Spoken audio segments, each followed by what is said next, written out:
Okay. Sir, just mute this.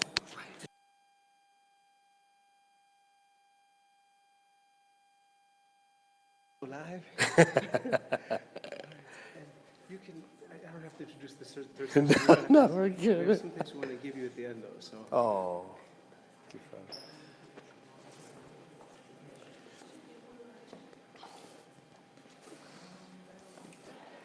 In the name of the Father, and of the Son, and of the Holy Spirit, amen. Christ is in our midst. Well, that was firstly such a wonderful lunch. I'm just, it was so wonderful. The food was wonderful. Speak of love, there was so much love to be found over there. And I just enjoyed the conversation. So many people. I didn't get a chance to say hi to everybody I know yet, but it's been such a delight to be with all of you. Mayor Walker, what a blessing to be with you too, my good brother. And I'm humbled that you're here as well. So God bless you. You're in our prayers. We are going to answer some questions. You know, I was once in a meeting where someone apologized for asking a question. And then they said, someone responded, "Don't worry, questions are good." And then someone else said, "But answers are better." So we'll try to give some answers. Before, however, we do, I wanted to, with Father's blessing, many of you, or you may not even be aware of our ministry, the Neighborhood Resilience Project. Our headquarters are in the Hill District, but our work actually goes well beyond the Hill, and even well beyond Allegheny County. Even just this past week, we had people in town from Clovis, New Mexico, and Sarasota, Florida, who we're working with to help do work in suffering communities in those areas. So really, over the years, it's grown. Many people in Aliquippa have been a significant part of that growth. If you would like to sign up to get our email newsletter, I would encourage you to do so, because there's lots that we have to share about the mighty things God is doing. And so I'll pass this around, and don't feel any pressure to sign up. But if you do, you can stay informed about the ministry. Okay, so questions. Are there any questions? Yes, Matushka. What is, and Matushka, she told me she was going to ask me that. Thank you for the heads up, Matushka. The Neighborhood Resilience Project, it is a ministry of the Orthodox Church. In the mission statement, it goes like this: rooted in the gospel and teachings of the Orthodox Church, inspired by the civil rights movement, the mission of the Neighborhood Resilience Project is to support the transformation of trauma-affected communities to resilient, healing, and healthy communities through trauma-informed community development. It is really about transformation. There are a lot of amazing initiatives that are serving the community, and we need them. When we preach the gospel and live the gospel, there's this inherent hope that things don't have to be this way, that change really can happen. We talk a lot in Neighborhood Resilience Project about what it looks like to reclaim the tradition. There was this young attorney I was talking with earlier last year, young Orthodox Christian attorney, Washington, D.C., very, very talented, very intelligent. He's on this rising career. And he said, "Father, I'm sick of this." He said, "The church, I'm looking at all this, the need in our communities, and the church isn't doing much. It's time that we start doing something new." And I looked right back at him and I said, "Brother, we don't need to do something new. We need to do something old." He said, "What are you talking about? Haven't you heard of St. Basil the Great? You know, we're at Lent now. We're serving the liturgy of St. Basil the Great. Where do you think this liturgy was prayed? Where do you think it was prayed? St. Basil, he spent those 7 years in a monastery praying. He became filled with God's grace, like a divine flame that proclaimed God's kingdom. And after all, he left the riches of the world because of his love for God. But after those 7 years, he went into the city of Caesarea. And where did he plant his altar? Among the sick, among the poor, among the brokenhearted, among the forgotten, among the marginalized. It was his altar was a ministry from which this holy altar, by God's grace, flowed a ministry in which the hungry were fed and the naked were clothed. It was a ministry in which people who were sick were brought to receive first medical care. In fact, we historians credit this ministry as being the first hospital as we know it. Can you imagine this? Look what we have done. We have taken something that is a holy work of God and tried to make it profitable. When I was a kid, we had Mercy Hospital and Presbyterian Hospital and St. Margaret and St. Francis, but now we've got health systems. And they struggle sometimes to be profitable, maybe because medicine shouldn't be profitable. This was St. Basil's way. This was St. Basil's way. The holy and mercenaries of the church. Where was this liturgy being prayed that we're hearing? Among the poor. When he became bishop, he made this his residence. You think, okay, now you're a bishop, you don't have to do this anymore. He's a priest, he's doing all this work with the poor. You don't have to do that. No, he said, now I'm a bishop, I get to make this bigger.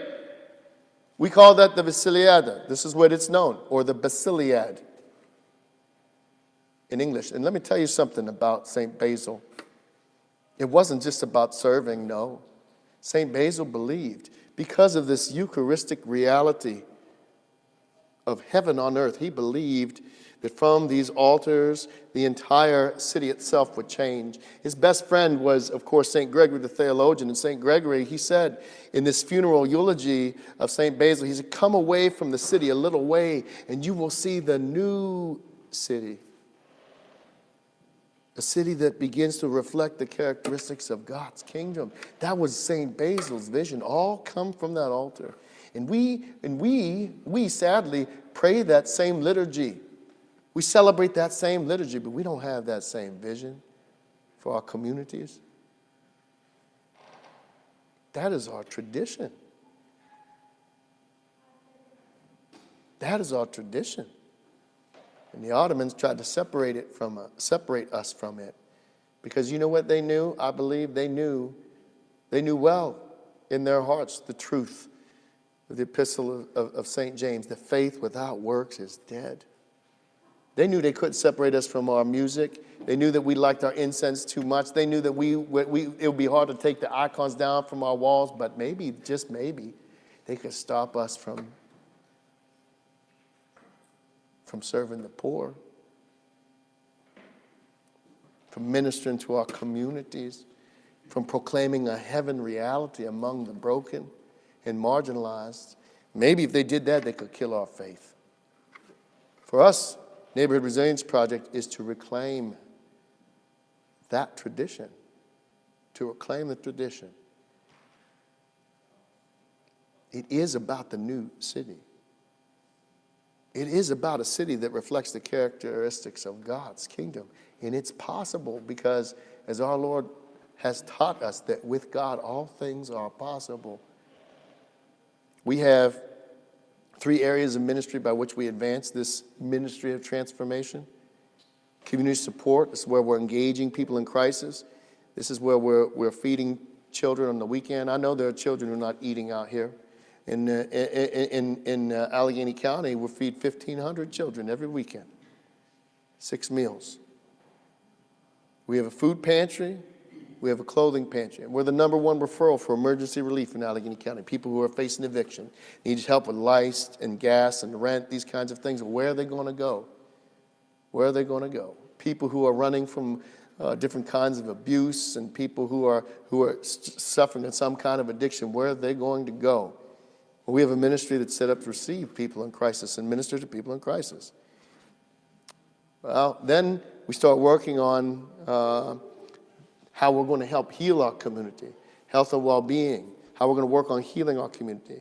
And if you come, you know it's amazing because the Holy and Mercenaries, we have, I'm sure, there's some of them on the walls here, Father. I don't know if we have any of the... Oh, St. Pantaleimon, St. Cosmas and Damian. The Holy and Mercenaries, they're so important. When we prepare the Eucharist, when we prepare the gifts for the Eucharist, the priest, we make 9 commemorations every single time. I don't know if you know this. Non-commemorations. We commemorate the angels, the archangels, the apostles, the prophets, the martyrs, the ascetics. We also commemorate the unmercenaries. These are these physicians who minister to the poor completely for free.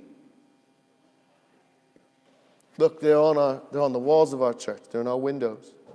But I see the icon come to life every single day, where we have these beautiful, godly physicians who are ministering to the sick for free.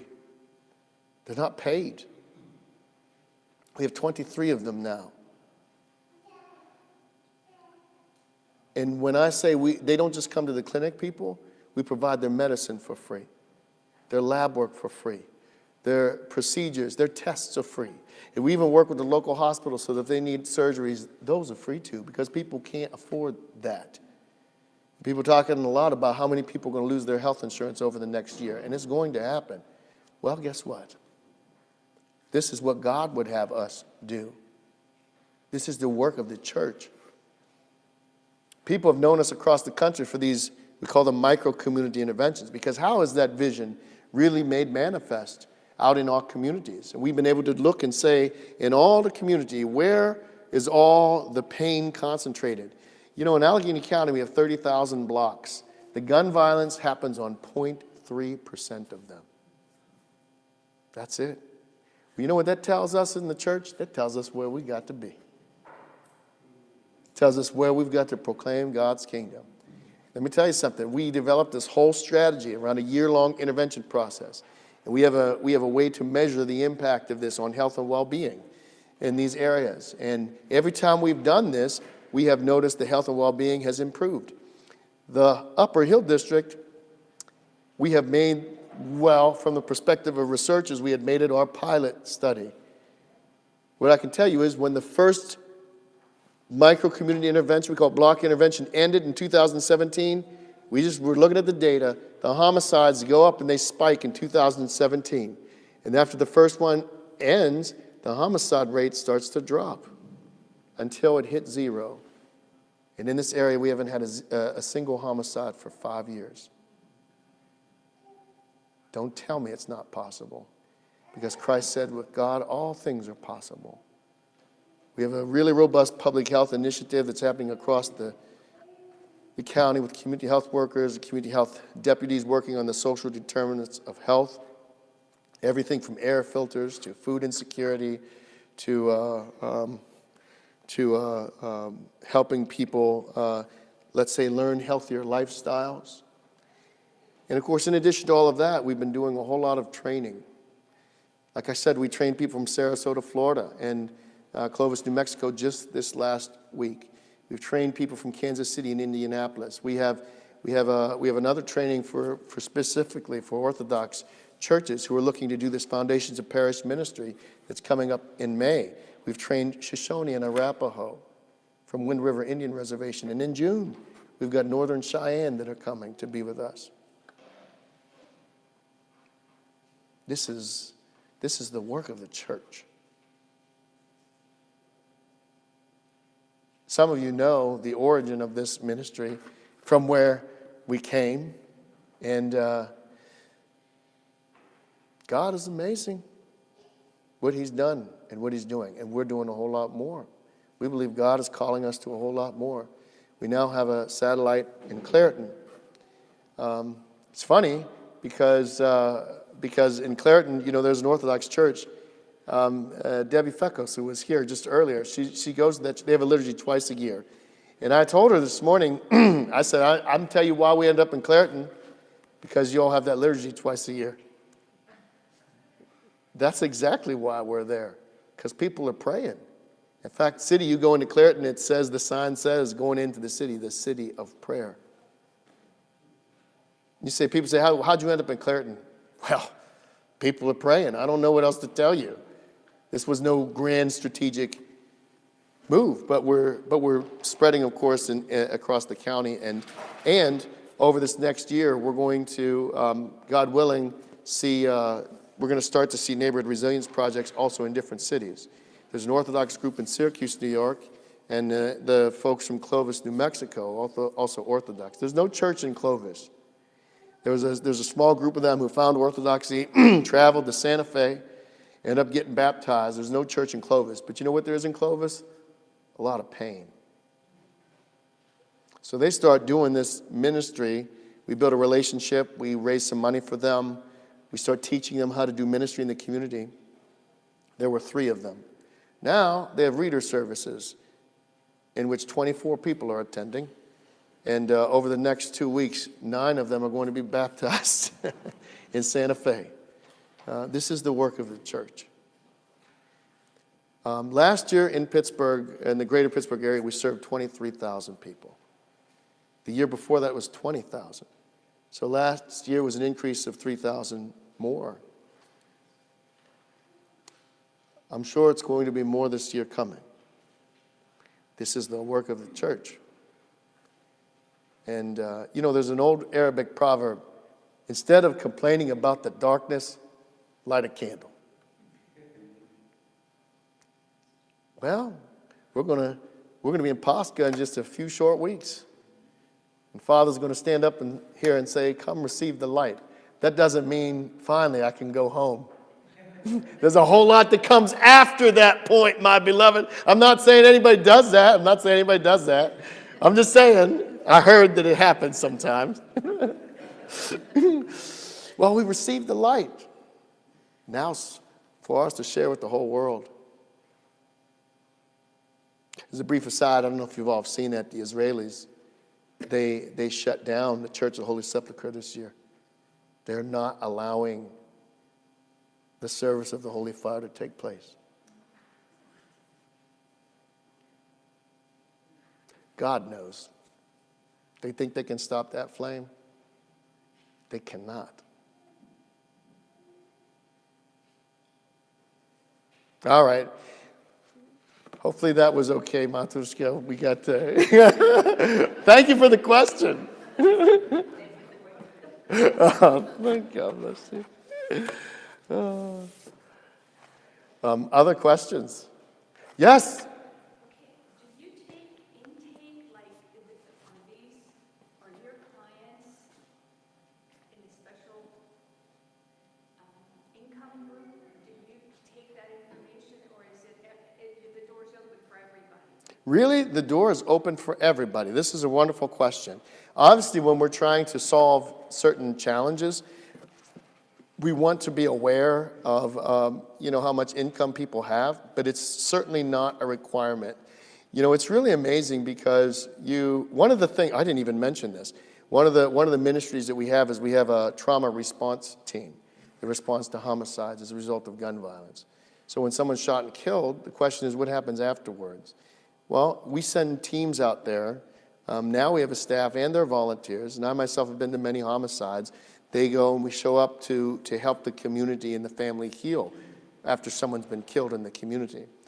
In that situation, we've been asked many times because they said to us, this is exactly what I've been told by the Department of Human Services down in Allegheny County. This is what they told me. They said, you gotta, if you could, what you need to do is you need to charge Medicaid for all that. And I said, okay, well, listen, I'll take money from them. That would be, if you guys are telling me you're going to give money for this very important ministry, we will take that. But what do you want me to do to get it? And I said, well, just get all their information and all that sort of thing, and they're telling us what they need. But here's what happens when a mother's son is shot and killed.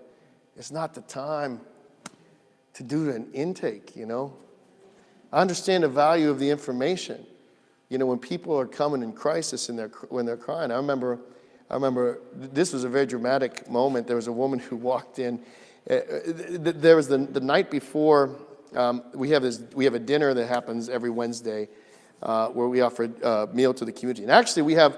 I didn't mention this. We have church services there 7 days a week.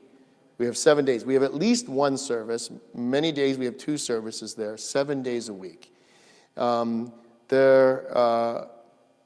There was this, and after every church, we have a service at noon, the 6th hour, we do feed lunch to everybody who comes, whoever wants to be there in the community to eat. But one Wednesday evening, It's right before Vespers. There was a community meal, and there was a woman, and she looked really, really hurt. Well, not hurt. Something was troubling. And people said, Father, there's a woman, and she's kind of really agitated. There's another woman who's agitated. There was a young man who was in his 20s who was there, and so they were going to leave her, this woman, and this 20-year-old who was her son.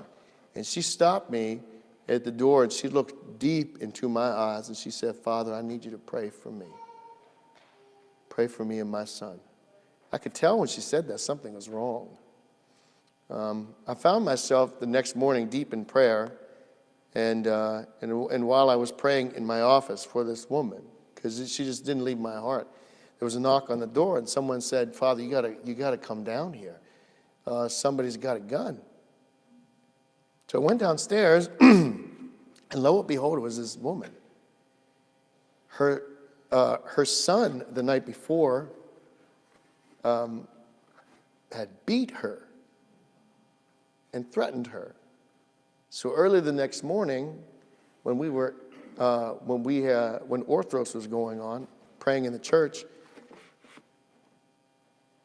she stole his gun and ran out the house.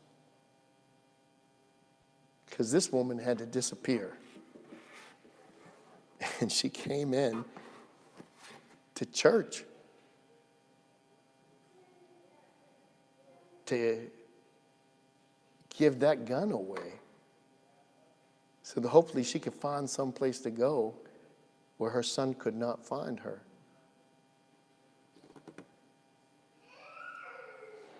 Well, the police got the gun and she disappeared.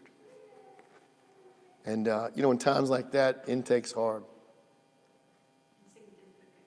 Insignificant.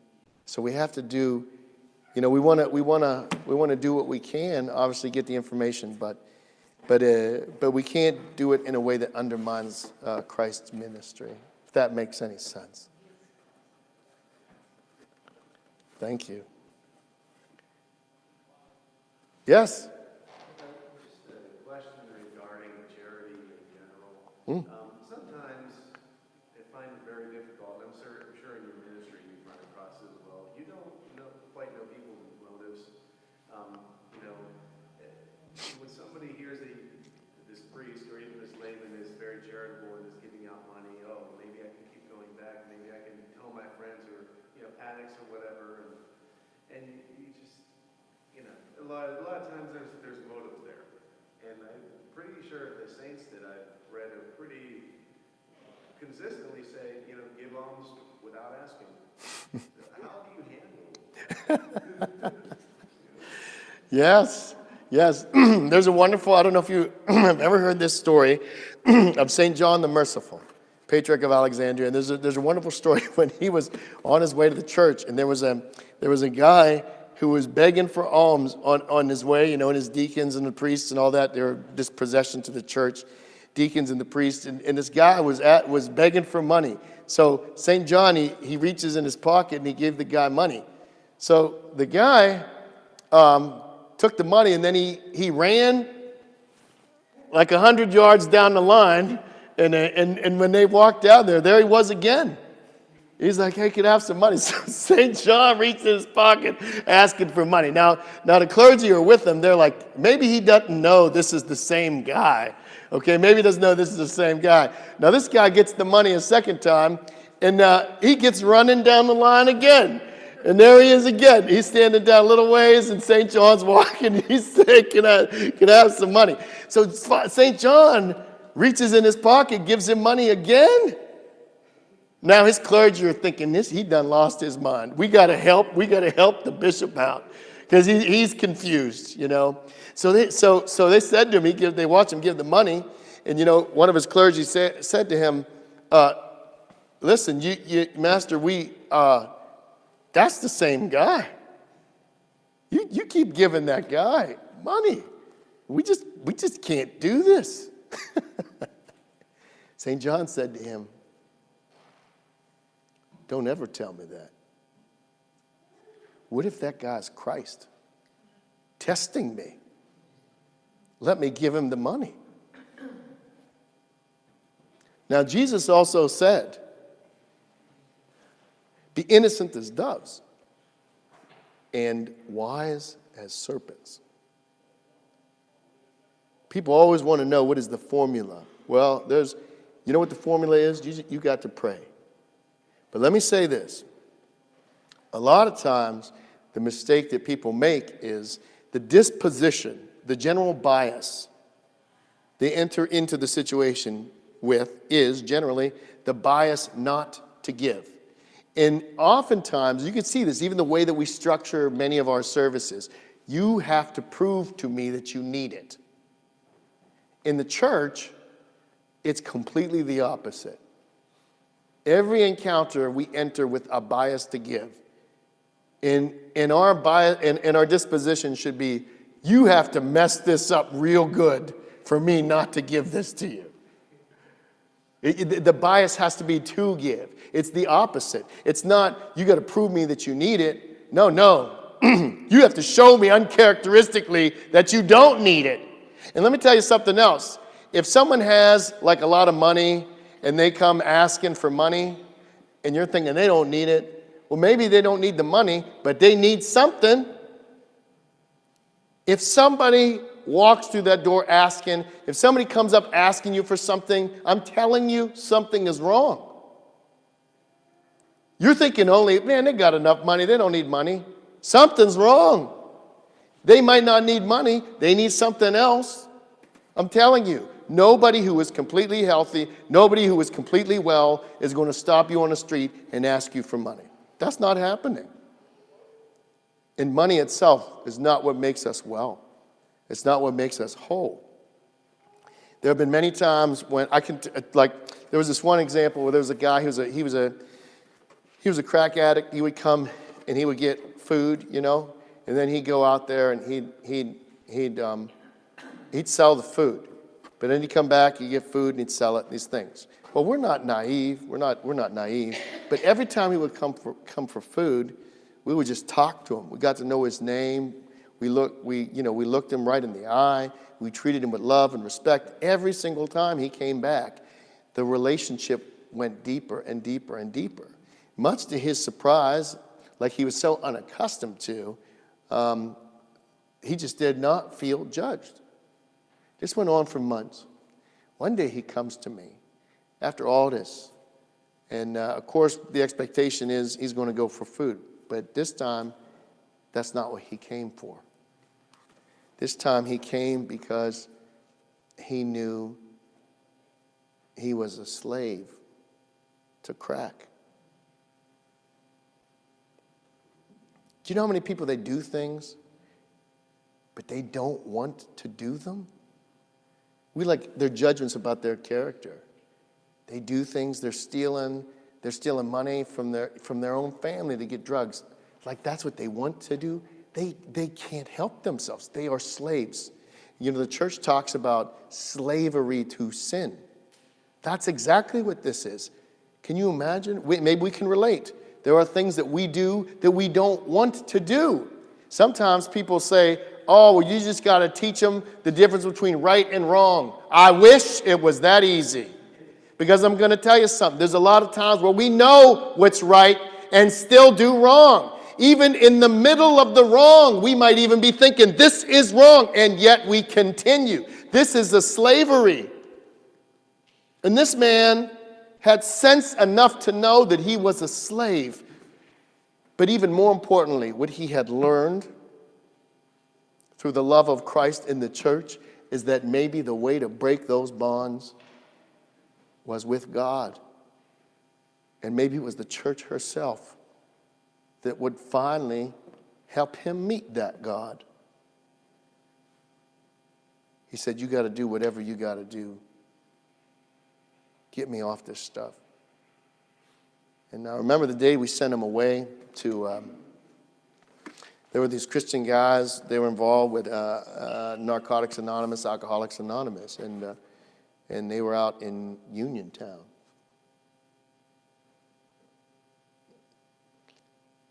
He never went back to his place because he knew that if he did, he might not come back. So he stayed with us, and he didn't have anything to take with him. The guys in Uniontown said, don't worry about that. And off he went. And I always think of that as an example. There have been many like that over the years. That what if we cut him off too soon? Because that relationship became the key to his freedom. And ultimately, what he understood was the unconditional nature of God's love. And that doesn't mean that we don't ever hold people accountable. Of course we do. You can't get ahead.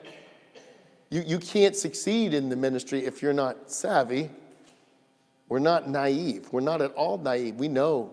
Like sometimes people, well, they say that down in the hill, people think I know a lot more than I do, actually. They're like, Father Paul knows everything.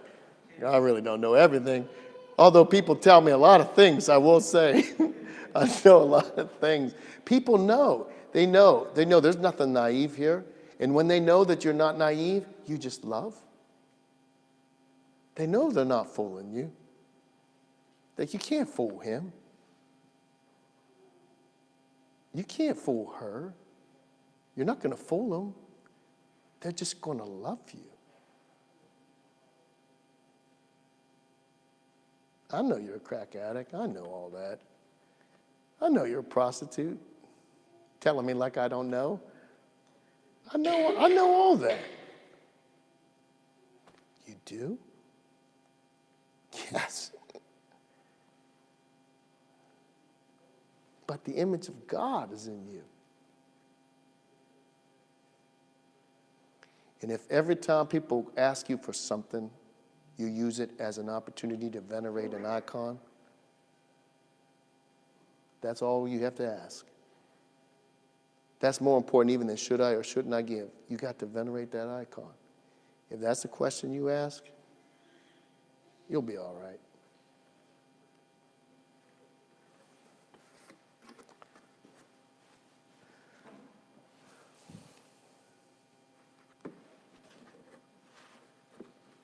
Any other questions? Yes, please, Emmanuel.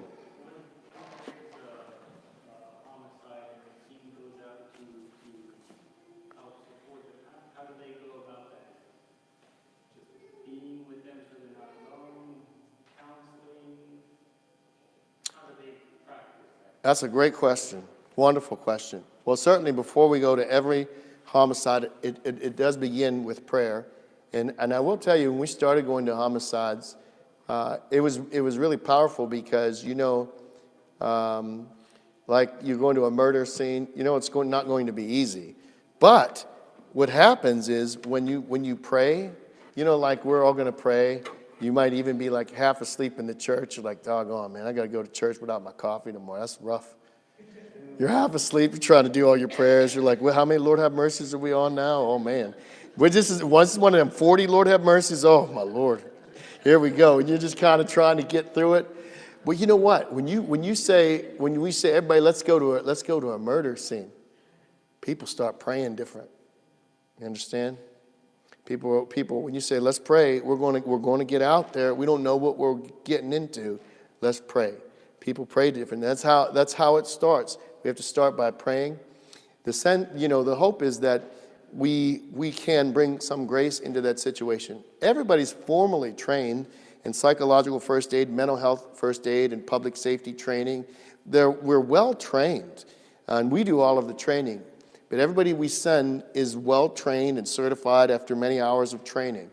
And with all of that, we know that we have to bring grace into this situation. And when you're sitting with somebody who's in shock, there are no words to say, and it becomes a ministry of presence. There are other times when people are real talkative, people are worked up, and you have to really practice a kind of what we might say de-escalation, certainly because the things in the community are so raw after these things happen. There is the potential for retaliatory violence, and so really trying to de-escalate certain situations. There are other situations where we have to help people actively process the trauma. And that's where we're doing one-on-ones. It's definitely not counseling, because counseling is different than what we call psychological first aid or this kind of ministry of presence. It is, however, there is a way in which you help people process the trauma and also help people understand what they can expect their behavior to be in the weeks and months following experiencing that trauma, and what they can expect their behavior to be, the behavior of their children, for example, to be. Because their children are going to process the trauma differently than adults. Sometimes they process it differently and actually trigger each other because they process the trauma completely in opposite ways, actually, adults and children. Adolescents process the trauma differently than toddlers. So trying to help them understand that if it's a multi-generational household. And then, of course, we try to stay in relationship because a lot of times what we've learned is people, does everybody need therapy? No, actually, no. No. When people do need therapy, a lot of times it takes a little while before they understand they need therapy. The 1 year mark is usually a pretty good indicator because what happens like 1 month after the homicide? That's when, because when the homicide first happens and people can't, let's say they can't pay their rent, or they can't show up to work every day or whatever, they're not going to lose their job that day. It's going to be some time before they get an eviction. It's going to be some time before they get fired from their job formally. It's going to be some time. But usually over some months, those things start to hit. People, they're getting eviction notices, they're losing their jobs, these kinds of things. That's when they realize that they have a problem. We try to stay with people through that period to soften that so that it doesn't get to that critical point. But if they don't understand that they need therapy, when it does get to that critical point and the world around them is crashing down, that's when we have to help then refer them to more long-term behavioral health supports, and then not just behavioral health supports, because, material things matter. There was a woman, this was great. She said to me, "Father, I don't like my therapist." I said, "Really?" I said, "Why's that?" "Well, she told me I'm depressed." I said, "Do you disagree with the diagnosis?" She said, "Yes, I'm not depressed. I just need help paying my light bill." Some people are like, "Oh, you're depressed." "Yeah, because you can't pay your bills." They're like, "You've got anxiety." "Really?" "That's because somebody's trying to kill him." You can't, we have these things where "Wow, you've got anxiety. We should address that." Yes, we should. Maybe we should address the reasons that are causing that anxiety. Might that be a good ministry? So there is that too. Pray for the trauma response. I mean, it's a hard ministry. It's a hard ministry. Down in Allegheny County, it was amazing because they said we're going to invest $50 million in violence reduction. That's what they said. We already figured out how to do it. But anyhow, they said we're going to invest $50 million for violence reduction. And so I'm thinking, oh, good. They're probably going to have some money for trauma response. You know how much of that $50 million was for trauma response? 0. Wow, did you guys just miss an opportunity? Yes, they did. Well, we're not stopping anyway. And the church will be continuing this work long after, their investments complete. Yeah, please, Maria. So, Father, can you speak to, the longitudinal help that you offer children, when there's gun violence in the schools? Yeah. So we had an opportunity, there was some gun violence in Aliquippa. Yep. And I knew that your ministry helps, the school itself, the guidance counselors, the social workers. And so I want to say one of your deacons or one of your leaders from trauma response came to the school to speak to just help the children over the course of time Yep. process and heal, but understand what to do with that anger. Well, I want to thank you, Maria, for reaching out to us when that happened, because it was a blessing for us to be able to come out here to Aliquippa. as we all know, that pain's here too. And we have been working very, very closely with schools to help them process the trauma. Anytime there's high school in Allegheny County, I won't say anytime, I would say most times, the school-age children are involved in any kind of sort of violence, homicide, usually gun violence, but also knives and these things too. Our trauma response team has the privilege of going into these schools and helping the schools process trauma. Now, you have to understand, it's very challenging in a school setting. I was in a homicide years ago, and the housing authority, they said, listen, all we need you to do is get these kids to go back to school. I'm thinking, I don't know, we should probably do some more things than that, maybe? That's what I was thinking. I mean, I get school's important, I'm with you on that, but maybe there's some other steps along the way, maybe, I was thinking. It's very challenging sometimes with the different perspectives you encounter. Well, I talked to the children.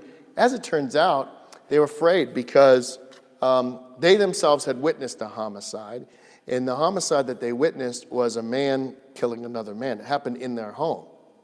The man, however, they killed had family who were students in their school.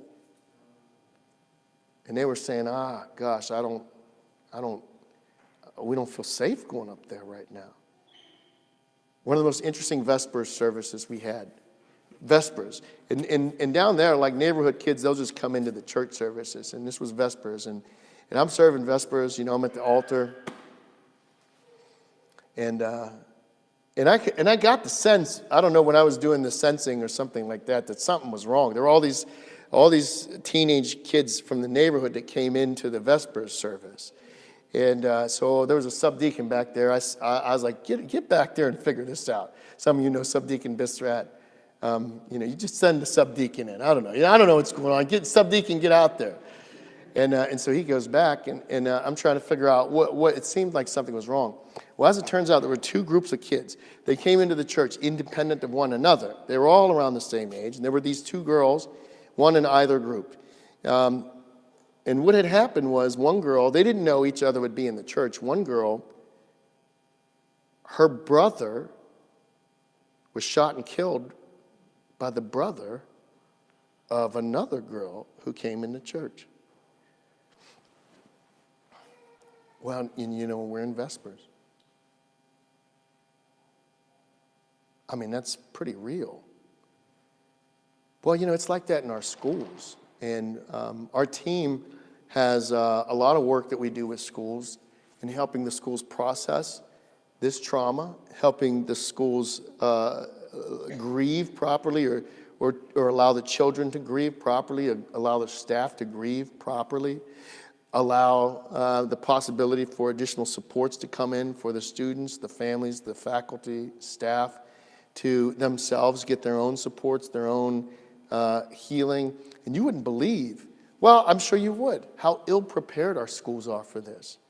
You know how we're training educators? We're not training them for this. Someone's an education student at Duquesne or Pitt or wherever they're going. They're not learning how to deal with students who are murdering students. That's not what they're being trained to do. And even high school counselors, that's not even what they're being trained to do. So to be able to bring those supports to the school, and when you say, well, who are you going to call to do that? I'm going to tell you who you're going to call. You're going to call the church. Who else should you call? Who else? It's not like there's going to be, when people want to do like nonprofit work, quote unquote, and they say, okay, who's going to have a soup kitchen? There'll all be hands that go out. Who wants to go to the murders? Not many hands are going up, I'll tell you. I've learned that. Not much competition in that area, okay? Who's doing this? Those maniacs, the Christians. That's who's doing this. So we have to, we also have another school-based program where we do this one specifically. Down in Allegheny County, there's one school, Friendship Academy. It has a very nice name, doesn't it? But it's actually where they send the students from all of the school districts in Allegheny County who can't get along in their districts because of behavior issues. They say, these kids are too violent. So they send them all to one school. So we are also in that school. That is a regular thing. I'm like, they're like, what school should we be in? I'm like, that one. One time we were doing this. This was hilarious. I said there were these kids. There were these two groups of kids. They were shooting at each other, and so they're telling me this, and they said, "Well, Father, what are we going to do about this?" I said, "We're going to take them on a retreat." They said, "Are you serious?" I said, "Yes." I don't know. I don't have many other ideas. I'm a priest. We're doing a retreat today. I don't know. Let's just take them on a retreat. We said, we'll take them to Ohio to a retreat. So I said, can you guys, but I said, here's the thing. I said, because, the people that are working in the ministry. I said, but here's the thing. You think you can get the right guys? They said, I think we can get the right guys. I said, well, get them and let's go. So we were leaving on a Monday. We were taking these kids to Ohio on retreat. Friday, I got a call from down the city. The city has public safety department, all that. So I get a call from the city of Pittsburgh, they call. And this was such a fun conversation. So they start out, they go, hey, Father, we heard down here that you was having some kind of retreat.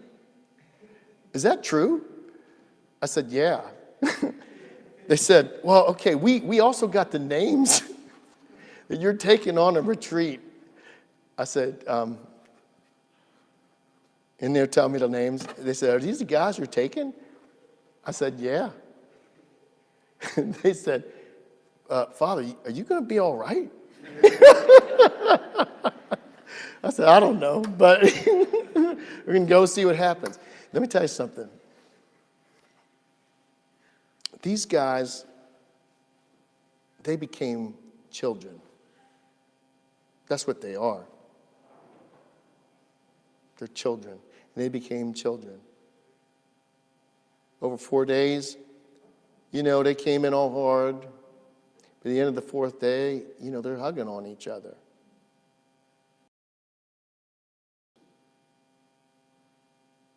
And they're burying the proverbial hatchet. Because you know what? There's a lot of people that just aren't crazy enough to take that group on a retreat together. But we are the ones who are. So we hope to expand this work among the youth. The youth is certainly needed. As I had mentioned just earlier, we are very encouraged by when we really had a concerted effort in a concentrated area to see where we've been doing the ministry in a very concerted way, these big interventions where just homicides they're just done. We're very, very hopeful. And I would say that for us as the church, and like maybe 20 years ago, people wouldn't have said, who are you going to, the kids are, they're shooting each other, who are you going to call? Maybe 20 years ago, they wouldn't say the Orthodox Church. But it's a new day. And the Lord has something for us to do. So, by your holy prayers, and certainly remember the ministry, and pray not only that the ministry can continue, and for all the people that are suffering that we're called to minister to, but also ask God to multiply it, because we need it. There was a young man who, he's from Uganda. His parents were killed in the Civil War, and when he was a boy, and he ended up in Kampala, where he was adopted and raised by the Orthodox Christian Metropolitan of Kampala. He was raised in the church, and he from that felt very called to help his country heal. So one day he reached out of the blue, and he said, Father, we see what you're doing in America, you American Orthodox. Healing communities? A vision as bold as we heard from St. Basil.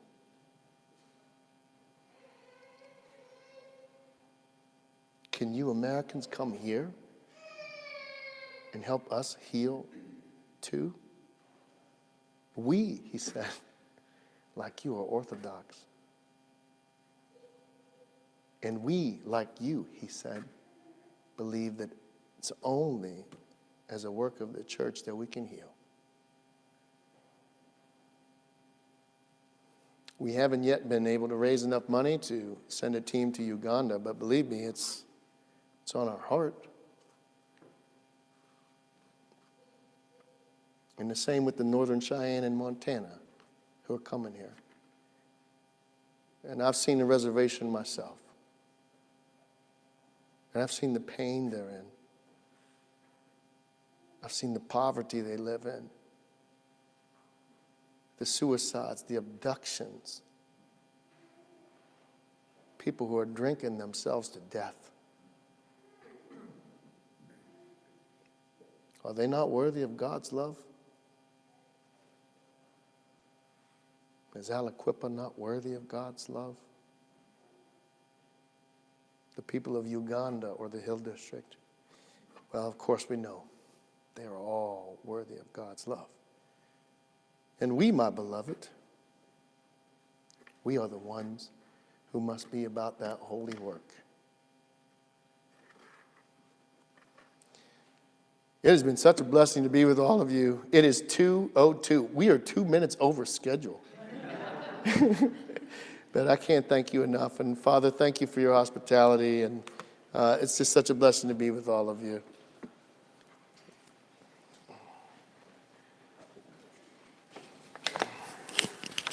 Father Paul, thank you so much for coming. It's a blessing. Thank you so much for being here and leading the retreat. It's such a blessing to have you with us.